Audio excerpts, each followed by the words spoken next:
Hey everyone, my name is Max Wilds, co-founder and head of curriculum here at 343 Labs and Ableton-Certified trainer. Today I'm going to be talking to you about some music theory stuff and songwriting techniques that you can use. This is going to be a multiple part tutorial and I'm going to show you how to create a chord progression, a melody, and a bass line. This multiple part tutorial is going to show you how to do all of that. So I'd like to start with chords. A chord is two or more notes played at once. The most common chord is a triad, and we're going to start with a C minor triad. You're also going to need to know a bit about scales. So we're going to use the C minor scale for this particular song. So I'm going to show you how to make a melody, a chord progression, and a bass line. I'm going to show you on hand of this track which I made, which we're going to use as an example. Here goes.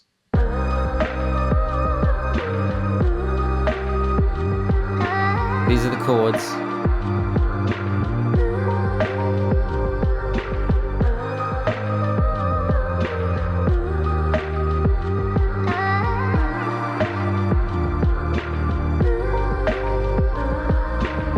The bass line is doing this.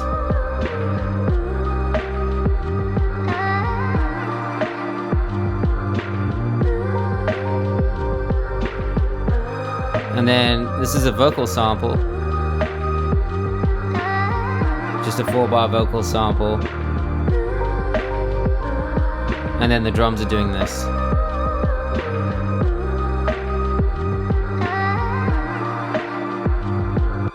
Okay, so here we have an 8-bar loop, and let's start with the chords to kind of analyze what I did here. So we're in the key of C minor. Now, quite often songs are in A minor, just because I'm sure, as you all know, A minor has just white keys, which is the relative minor to C major. These are considered the easiest scales because they use no black keys.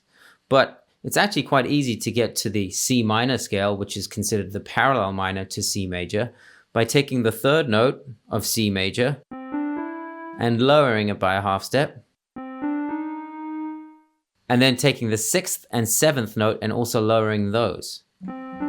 So here's 1, 2, 3, 4, 5. Now you take the 6th note and lower it. And the 7th note would be B, and you lower that too to B flat.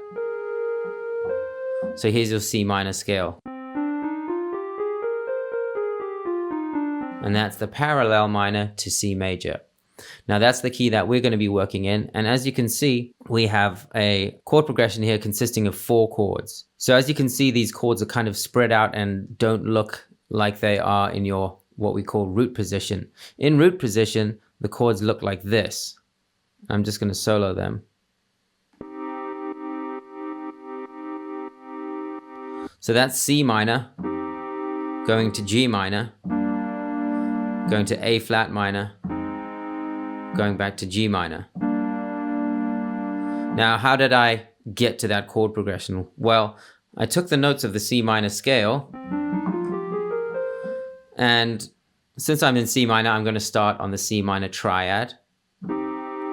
And then I can take any triad in that scale. So I can take the first triad, second triad, third, fourth, fifth, sixth, or seventh. And I can use any of those triads to create a chord progression just by kind of mixing up the order. I don't have to go up the scale. I can kind of jump around. So what I did is I went from the 1 to the 5th note, which gave me G minor, then to the 6th note, which is A flat major, and then back to the 5th note, which is G minor. So I have C minor, G minor, A flat major, G minor. To make this a bit more interesting, I did what's called an inversion. And if you listen to the progression right now, you'll hear that the chords kind of jump around a lot. From the C minor to the G minor is a jump. Let's just listen very carefully.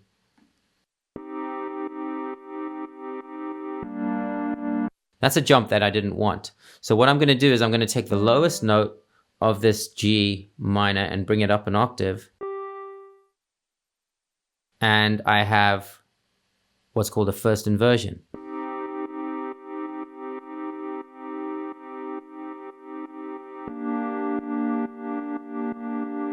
A lot smoother. I'm going to do the same thing to this chord right here, the G minor. So this is kind of the shape that I was going for, and it sounds a lot smoother than it did before. So just to touch on the inversions real quick, this is considered root position. If I take the root up an octave, I have the third, which is D sharp or E flat, as the lowest note. That would be considered first inversion. And if I take that third up an octave, now I have the fifth in the bass, and this is called second inversion. For my chord progression, I'm going to have the second chord and the fourth chord in first inversion. And now, to also kind of spread out the whole sound a bit more, the reason I'm using these inversions is just because of that big jump from the C minor to the G minor. If I'm inverting the chord, I can do this. C minor to G minor. You can see how my fingers don't really move much.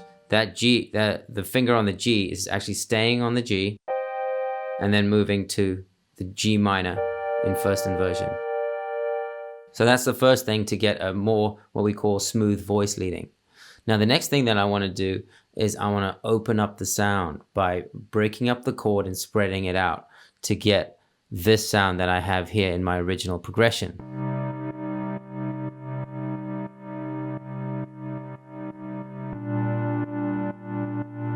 Okay, so now to get that big spread out sound, all I have to do is I'm going to take the top note of each chord and the bottom note of each chord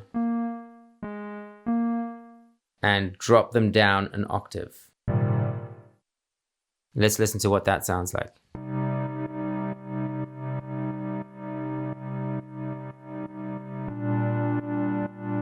There you go, there I have that big open sound, and that's why we call that an open voicing as opposed to the closed voicing. So just to compare the two, I'm going to play you the root position, what it sounds like, and then we're going to compare it to the open voicing. So this is closed position.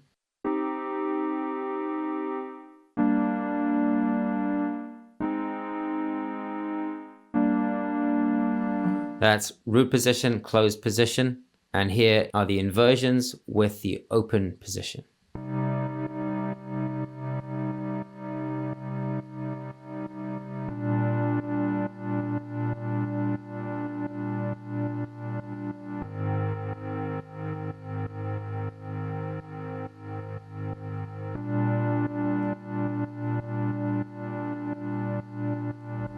So I hope you were able to see how I built a chord progression from the notes in the C minor scale. I then used inversions and changing my closed position chords to open position chords to get a big, powerful chord progression.